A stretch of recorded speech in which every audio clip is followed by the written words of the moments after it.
Superamos os conceitos de empregador e empregado no vídeo anterior, certo? No vídeo de hoje, vamos entender quais são os tipos de empregados, outras modalidades de emprego e os prestadores de serviço. Está começando mais um Mundo Trabalhista com Marcelo Papa. Bom, vamos lá. O primeiro tipo de empregado que vou comentar agora é o tipo que está mais em alta ultimamente, o empregado em domicílio. As relações de emprego são desenvolvidas tanto no estabelecimento do empregador quanto fora dele, podendo o empregado cumprir suas tarefas em local externo não definido, como por exemplo no caso do vendedor externo, ou até mesmo prestar seus serviços em sua própria residência. Este tipo de empregado tem se tornado a cada dia mais comum devido ao fato das empresas estarem cada vez mais implantando o conceito de home office, no qual o empregado pode trabalhar remotamente em sua residência ou em qualquer outro lugar de sua preferência.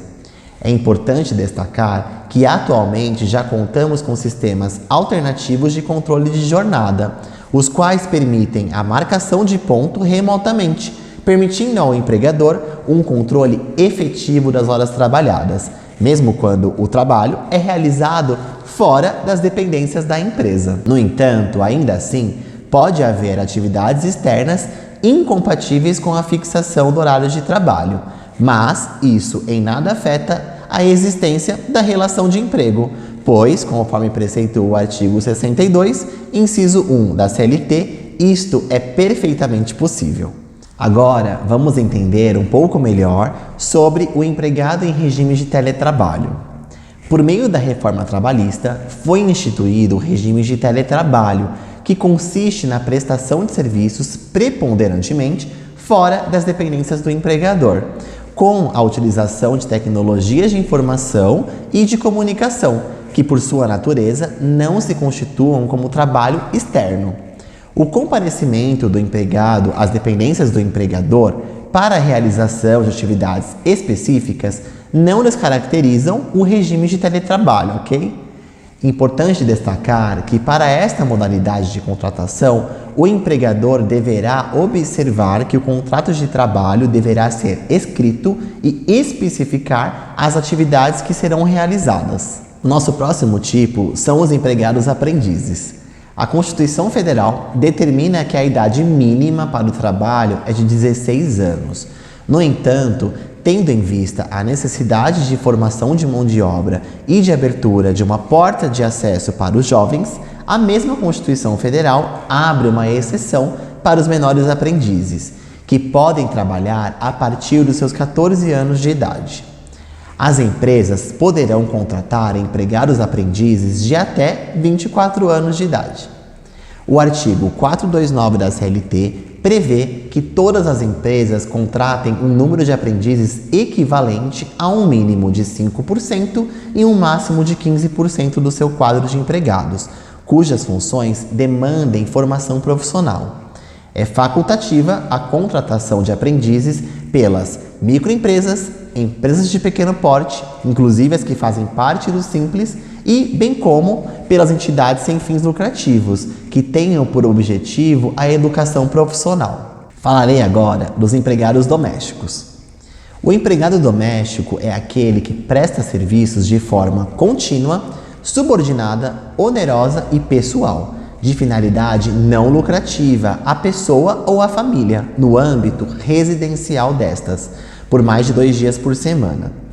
Há que se atentar ao detalhe que o trabalhador doméstico deve prestar serviços à família, sendo que o motorista particular que trabalha na residência de um executivo, por exemplo, que o leva ao trabalho e posteriormente realiza trabalhos de banco da empresa, não é doméstico, e sim seletista, pois o seu caráter de doméstico foi descaracterizado pelo uso do seu trabalho em funções com fins claramente lucrativos. O mesmo ocorre para a faxineira, que limpa o escritório do seu patrão em alguns dias da semana. Isso não pode, tá? Agora, vamos estressar outros tipos de trabalhadores que apresentam características similares, porém diferentes, e não devem ser confundidos com os empregados. Diretor de sociedade. O diretor de empresa, em especial o diretor de sociedade anônima, SA, pode apresentar diversos traços que podem ou não defini-lo como um empregado. 2 itens são essenciais para a correta identificação da existência ou não da relação de emprego, sendo estas a existência ou não da subordinação e a presença ou não de grande poder de iniciativa e representação da empresa, a ponto de ser responsável pela marcha do negócio. A inexistência de subordinação e a presença de grande poder diretivo são 2 grandes itens que fortalecem de forma determinante a condição do diretor não empregado, mas sim mandatário da empresa.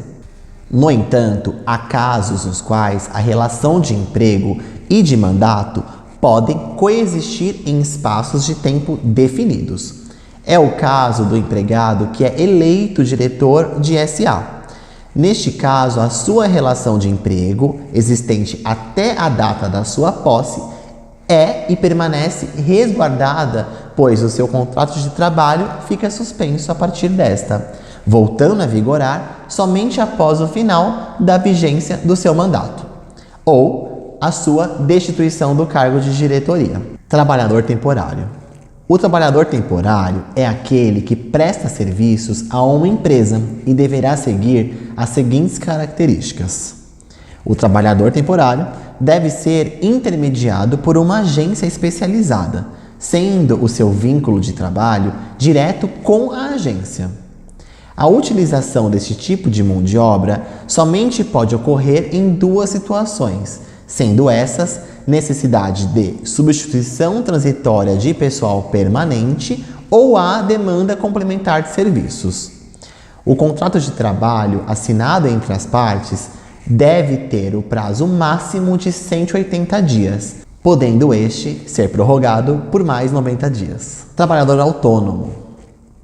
Através da reforma trabalhista, o trabalho autônomo foi incluído na CLT, por meio do artigo 442b. É simples estabelecer o elemento principal para a distinção entre o trabalhador autônomo e o empregado, sendo este a subordinação, uma vez que a característica básica do autônomo é o trabalho sem subordinação. A subordinação nada mais é que uma situação na qual se encontra o trabalhador decorrente da limitação contratual da autonomia da sua vontade, para o fim de transferir ao empregador o poder de direção sobre a atividade que desempenhará. Estagiário. Estagiário é aquele que, sendo estudante em faculdade ou escola técnica, presta serviços à empresa, sem a existência de vínculo empregatício, devido à existência de um contrato firmado entre a empresa, a instituição de ensino e o aluno. É importante ressaltar o seguinte aspecto: o curso em que o estagiário está regularmente matriculado deve necessariamente apresentar-se compatível com as funções exercidas por este na empresa, uma vez que o estágio visa o aprendizado do aluno. Terceirizado. É o empregado contratado por empresa prestadora de serviços determinados e específicos a terceiros. A empresa prestadora de serviços contrata, remunera e dirige o trabalho realizado por seus empregados, ou subcontrata outras empresas para a realização desses serviços, cuja atividade é a prestação de serviços para outras empresas.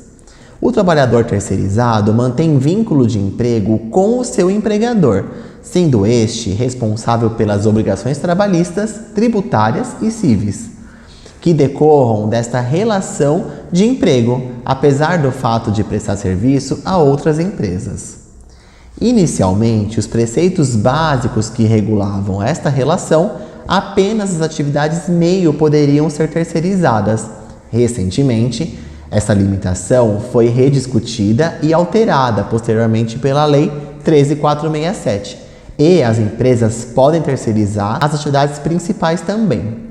Porém, trataremos deste tema de forma mais clara e específica em um outro vídeo que irei publicar mais adiante. E aí, entender as diferenças entre os mais diversos tipos de empregados e as modalidades de emprego? Nos próximos vídeos, aprenderemos muito mais sobre a lei trabalhista. Se inscreva em nosso canal, ative o sino, curta, compartilhe e não esqueça de deixar os seus comentários com as suas dúvidas. Obrigado por assistir e nos vemos nos próximos vídeos. Tchau!